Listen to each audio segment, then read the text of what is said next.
Hello everyone, and if you're watching this video soon after it has been uploaded, then I will wish you a happy Christmas and a happy New Year. This time of the year is one that international negotiators really enjoy because it allows us to have a well-earned break as the run-up to Christmas tends to be exceedingly manic. So I hope everyone has had a good break and is feeling reasonably well rested and getting ready for the next year. So for anyone who's not familiar with this channel, I am the Collaborative Negotiator. I'm a professional negotiator with over 10 years of experience, and the purpose of this channel is to teach people basic and advanced negotiation skills.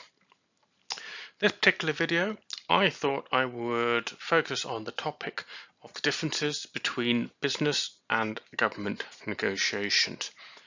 Now, what prompted this is one of the things that really annoys me, that you will find politicians, particularly British politicians, saying, oh, they grab someone from business to go and tackle some kind of thorny negotiation.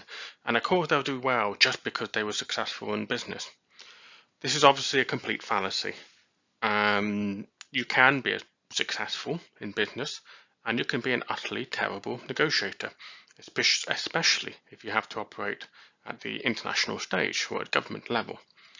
This is not to say that people who are successful businessmen cannot be good negotiators in government circles, but they have to understand the differences.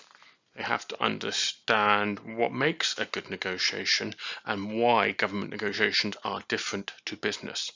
If they approach a government negotiation the exact same way as they approach a business one, because that is what they know, that is what they're good at, then they are likely to fail. So beware if you ever see anyone saying that sort of thing in public statement, start ringing the alarm bells, because that usually means things are going to go wrong. So, having introduced things like that topic anyway, let's just talk a little bit about some of the differences between a business and a government style of negotiation. So focusing very much at the lower level of business negotiation, and that would be the sales negotiation side of things. Now I say this is lower level because this is quite common in business, saying it's what most people in business are likely to do as in terms of being a negotiator. It's not the same as what I do. I'm more high end, and this is in no way disparaging of sales negotiators. Sales negotiators can be exceptionally talented individuals, but the skill sets are not quite the same, and the things they do are not quite the same. So one reason for that is that this is a very adversarial style negotiation. Now, for those who are not familiar with adversarial versus collaborative style of negotiation, I will post a link to an earlier video I did on this. But the important thing to understand about an adversarial negotiation is that it is usually based on simple single issues. For example, the price of something. So, as a sales negotiator working in a business, you want a customer to buy something that you are selling.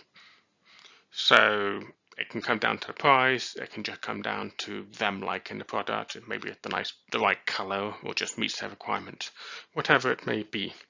But what it is a limited negotiation. There's limited opportunities to play around with stuff. It's a very simple, usually transactional situation. So sales negotiators will effectively win or fail in that negotiation, in that sale, by the quality of the pitch or the offer that they're making to the prospective customer. So they will obviously try and talk up what they're selling, the product. They will answer any questions. What a really good sales negotiator will try and do is understand the customer and their requirements. They might ask them some questions, so on. And they do this because this allows them to target or improve their pitch to that customer. So, so you might talk, you might use some of the phrases that they are using. You might copy the things that they've said, basically. Oh yes, you wanted this to go fast. Well, this can do 0 to 60 in 3 seconds. That sort of phrasing of the pitch. And of course, another hallmark of these sorts of negotiations is that they will be using hard and soft sell techniques. So, for example, they might try and put the other person under time pressure to make a decision quickly. They might try and juice them by discount offers, for example. So, 2 for 1, that sort of thing. So this is quite common in the business world, these sorts of fairly simple negotiations. And yeah, this is in no way comparable to what happens at government level. But it's very common at retail and business level. So moving up to the next sort of level of what a business negotiation might be, and this is going more towards the business-to-business side of things, so dealing with suppliers or other prospective customers. This can include as well dealing with government, in a contractual, transactional type sense, if you're bidding for a contract, for example, that same thing. But the whole point is here that you're negotiating more with a peer or near peer sort of thing. So in this sort of scenario, you are dealing with something considerably more complicated. So you might, for example, be wanting to build a new production line or factory. You might want, you might just want them as a supplier, but they might be supplying to you a very complicated product with lots of parts, lots of difficult bits and pieces that go into it. So in these sorts of scenarios, you have a mix of adversarial and collaborative techniques that are involved in the negotiation. So, for example, what I mean by that is that you may be adversarial in terms of the price. So you want someone a supplier to sell to you at a lower price. They want to sell at a higher price, obviously. But you're also going to have to use a lot of collaborative technique because you need to check that that product is suitable for your requirements, fits what it is you need it to do, or it could be a service. So you will have quite a lot of dialogue with that potential supplier to understand that equipment. And you're not necessarily doing that to try and bargain them down, to try and get them to reduce the price, but to really make sure that technically, or even legally speaking, the goods and services being offered to you are compliant. So there's a mixture of techniques. There's an increased level of complexity, and there's an increased requirement for information. So this is why these sorts of negotiations will be more the collaborative end, which is more the sort of negotiation that I do. But business negotiations will tend to be quite direct. They will tend to focus on very specific things that matter to that business and disregard various things that don't. So price could be a simple example. Technical requirements can be others. So the conversation will be focusing very much on those matters. Won't try to delve into too much. So for example, the company buying the product may not dig too much into the supplier's own supply chain. They just might not be interested. They'll only go so far as they need to find out what is going on behind the scenes, as it were. We also have that these negotiations will quite often involve contracts. And not always. Sometimes, in business circles, especially sole trader type business or various different types of industries, those sorts of deals can almost be done on the basis of a handshake. And that can be suitable or not, as the case may be. But for the purpose of this example, I'm talking about more the big deals where the company will be spending quite a lot of money, and it is a company, spending money with another company or a small company even. It will always involve contract, and they will always get their lawyers, whether bought in service or in-house, to scrutinize those contracts in minute detail. Now this is also where things get quite adversarial, because the role of the lawyer here is to check every single detail and to try and slant things to their client's favor. So they're trying to get a bit of an advantage, they're trying to protect their client, so they will quibble about every single word, even the full stops and commas, for the purpose of making sure that their client has the best advantage possible, is protected from any particular problems. And that can be quite it can be complicated, but it can also be quite an adversarial, sometimes even hostile conversation that can happen. So if you put two lawyers in the room on opposing sides, then the thing can get quite intense, shall we say. But another hallmark of business negotiation is that they will be heavily influenced by key personalities. So each company will have people who are in charge of negotiation. They may be at managerial level, they may even be at director level, but they will tend to be very much hands-on, and their personalities will very much influence how the negotiations will proceed. As I said earlier, some of these deals can even be done on the basis of a handshake. So there will be very much this direct interaction between the main people in each company when doing these sorts of negotiations. You get a lot less of that in government. And you also find that these negotiations will often have a close link to decision making. So what I mean by that is that if the negotiation is conducted at director level, for example, then quite often if the director level that approves the signing of that contract in consultation with their lawyers.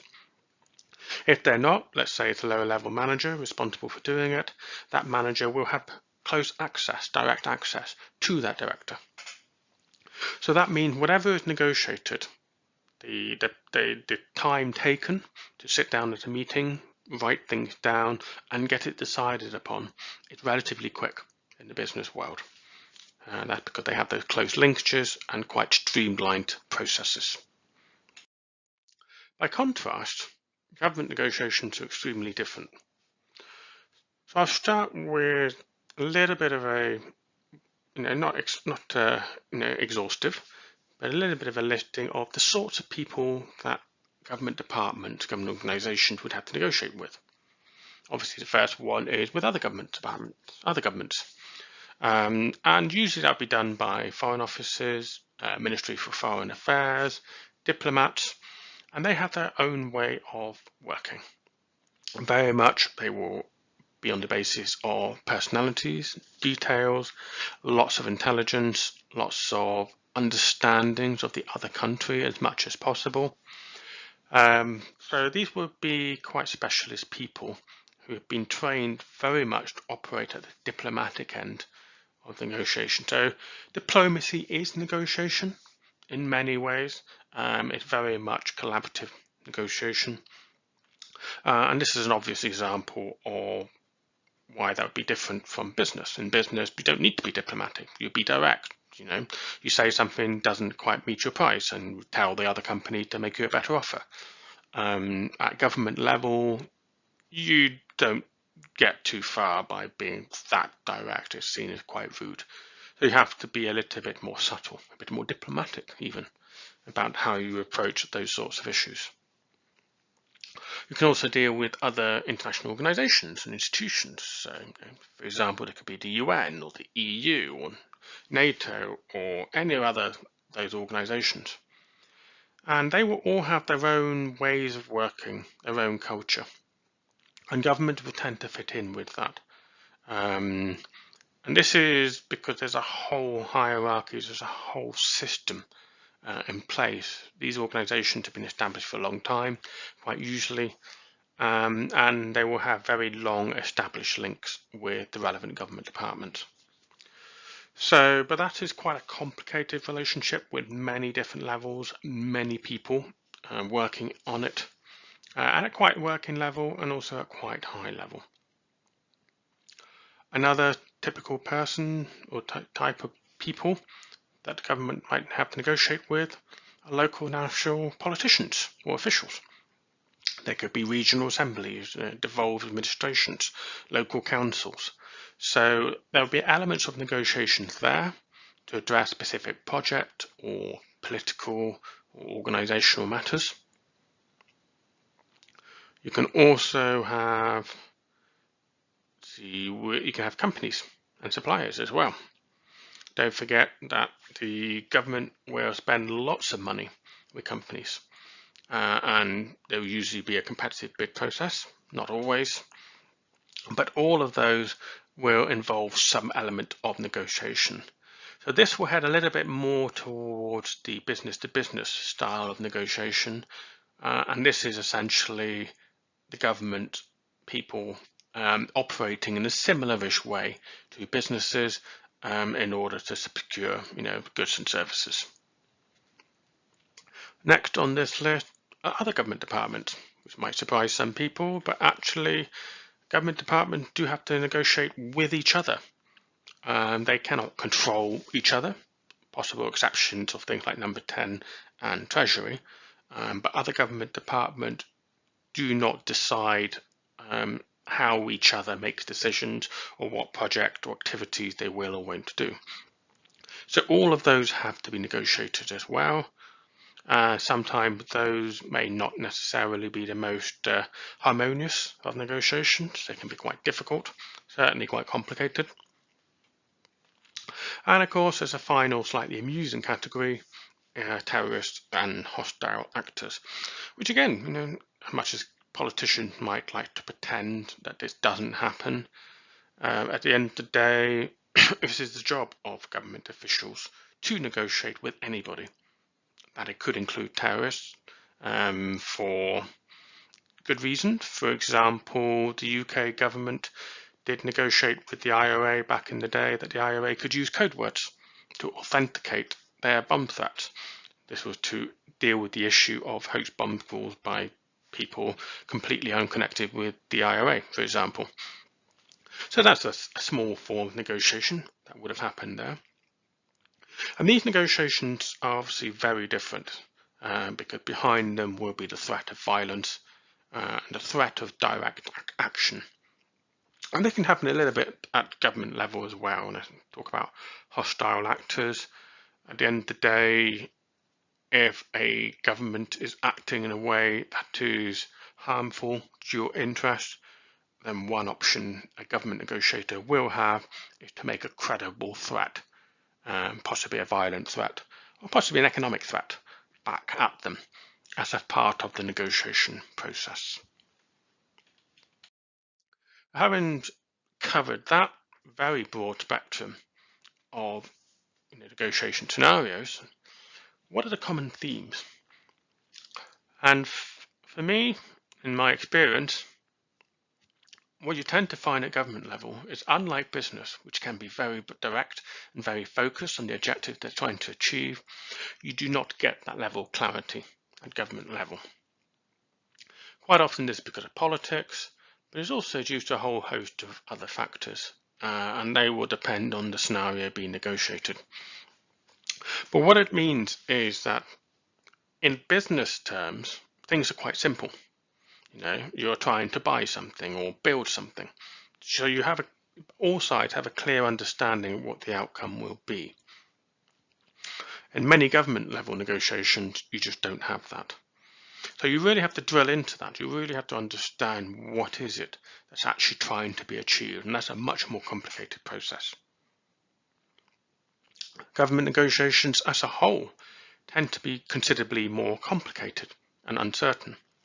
This is not to say that particularly business-to-business negotiations don't have a high degree of complexity or uncertainty, particularly if you're talking about big infrastructure projects, then obviously they will. But government level tends to be at a higher level when it comes to having to deal with complexity. Quite often you're having to negotiate things that the government has to negotiate things where it doesn't have a full understanding of the facts or the figures or the complexity. And that is routine. That is the nature of government negotiations. So that just has to be understood, that it's not easy to clearly state what a good objective looks like, especially if you're doing something that's never been done before, which quite often governments usually are. You can also have a significant legal or procedural constraints. And this is very much a hallmark of government. You have a big bureaucracy, you have systems, and they tend to build up over time for reasons such as anti-corruption, or due to past failures, or because the law insists that they have to comply with those rules. In the business context, whilst obviously that also applies, it tends to be a lot simpler. Businesses tend to have a narrower set of laws that they have to comply with, and they know where they are with that, and they operate within it with relative ease. For government level negotiators, that is not quite so clear cut. You also tend to have lack of empowerment. In the business level negotiation, I talked about the fact that the negotiators themselves either will have the ability to decide whether to buy or not to buy something, or close access to someone who does. Government negotiations do not. So think of anything, even if you're negotiating a treaty, for example, at government level, you may have a negotiation team, they may go through all the matters pertaining to that treaty, but then they have to get that approved by their bosses. Then that has to be approved by senior civil servants. Then that has to be approved by the ministers. Possibly has to go to number 10 and the Foreign Office. Then it also has to be ratified by Parliament. So what that means is when the government are negotiating, particularly with other government officials, that they will devote a lot of time to trying to establish the process by which a decision gets made. Because they've got a very extended decision-making process. This is because they've got to operate with all those procedures, with all that bureaucracy. And this is perhaps one of the key mistakes that those coming from business into government negotiations will make, that they will try and shortcut that process. Now, whilst that may be desirable in order to eliminate frustration and to speed things up, the reality is with all these things is that such systems are very averse to people trying to shortcut them. And if anyone does, those systems will usually push back exceedingly hard. So you end up creating more problems for yourself if you try to do that. And this is what people coming from the business world will try and do. They will try and shortcut the system because they want to operate in a more streamlined way like they're used to. But the actual reality is that this causes a whole host of problems, and they end up taking longer and being even more frustrated and angry at the lack of pace. So a hallmark of government negotiation very much is lack of control. This is one of the things I will emphasize about anyone operating in the government negotiation space, is that those negotiators have to deal with a lot of people who they cannot directly control. In the business world, it's simple. If you're the boss, you tell the people underneath you to go and do something, and they go do it. They may quibble, they may say, are you sure, or raise a technical objection, but they will generally do as they're told, sort of thing, because, of course, the boss pays their salary. Government negotiation doesn't work that way. Quite often, the lead negotiators are dealing with people or directing people to do things they have no control over. So, for example, you may have a whole host of civil servants who are responsible for a wide range of areas, technical specialisms, for example, but the lead negotiator isn't their boss. The lead negotiator had to ask them to do the analysis, to support the negotiation, and so on. So very much there's a requirement to use persuasion skills, even to be diplomatic, perhaps. So, and that reflects the fact that they don't have control over those people. They also won't have control over events. So external events quite often will derail political or government negotiations. They could be national disasters, whatever, and that tends to create, these are another factor of things you cannot control.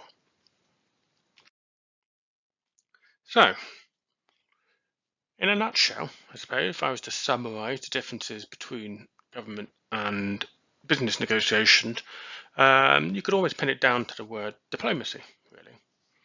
And there's a couple of amusing quotes I like on people who've tried to describe both diplomacy and negotiations. One is that the art of diplomacy is telling someone to go to hell in such a way that they're looking forward to the trip. So this very much reaches to the point where I say that all may not be as it seems, and that you have to be quite subtle about your messaging and how you influence someone. Another way of also looking at this is that negotiations, as well as diplomacy, is about letting the other side having it your way. So there's an element of manipulation and trickery here, and let's not pretend otherwise.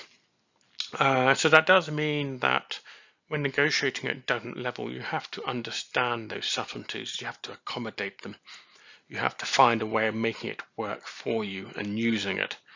And if you're not used to that sort of environment, then it can be quite alien, quite difficult to fathom. So let's look a little bit at some real-world examples that perhaps may highlight some of the points I've raised. And I always pick this individual, Trump. He's a classic example of all that is wrong with these sorts of negotiations. Trump always spouted that he was an excellent negotiator. He rated himself as a negotiator. In reality, he was an abysmal negotiator, probably in business terms, certainly as a president, he was not a good negotiator. And one of the obvious examples of this was the tension between Trump and his then National Security Advisor, John Bolton. Now, John Bolton is not an individual that necessarily was very popular on the international circuit. He was seen by those outside the US to be a very hawkish conservative. However, no one ever accused John Bolton of being incompetent. He was a very sharp operator with lots of experience. And his opinion of Trump was exceedingly scathing, particularly when Trump was negotiating with North Korea. And John Bolton highlighted that Trump just did not know how to negotiate. So truthfully, Trump just thought he could turn up and blag it, like he did with all his business negotiations. And obviously that all very much failed badly at government level. And individuals like John Bolton were extremely frustrated at having to try and clean up the mess of their boss, as it were. So there's a really easy, obvious example. Another one is I talk on this channel quite a lot about Lord Frost, or at least I did, until he resigned his post. But it's very easy to do a comparison between Lord Frost and David Davis, who the first negotiator for the UK to negotiate Brexit. Now, for those, if you look up David Davis's CV or what his career history is, there isn't a lot there. He worked for a company for a brief period of time before becoming a parliamentarian, so he doesn't really have much in the world of real world experience, shall we say, of negotiating. Now Frost does, because he was in the Foreign Office and he was an ambassador for a while. So whilst we can make many criticisms about some of the strategies that Frost did adopt and the way that he played politics with Brexit, one thing that is clear, however, is that he was considerably more successful at David Davis in actually pushing Brexit forward, albeit with lots of problems. So, and part of that we can attribute to the fact that he understood how government level negotiations worked, whereas everything David Davis said betrayed the fact he did not understand government negotiations at all and kept trying to treat them like business style negotiations. And this is a final example, something a little bit, a bit of a stereotype perhaps, but generally is quite true, that European politicians tend to be quite good at negotiations because the political system forces them to be. Whereas if you compare US politicians, and UK politicians are very similar in this regard, US politicians are dreadful at actually doing negotiation. This is because they don't like to concede or to compromise, that is seen as a weakness, but also because the political system is extremely adversarial and doesn't encourage much in the way of negotiation or compromise. This is not to say there aren't good US negotiators, obviously there are, but the system itself does not encourage that. And this can be seen by, for example, the inability to deal with certain crises in the national interest when you've got various political disputes going on in the houses of Congress or the Senate, for example. So I hope you found this video interesting. It's a brief overview of the differences between business and government level negotiations, and I look forward to seeing people's comments or suggestions on that in the box below.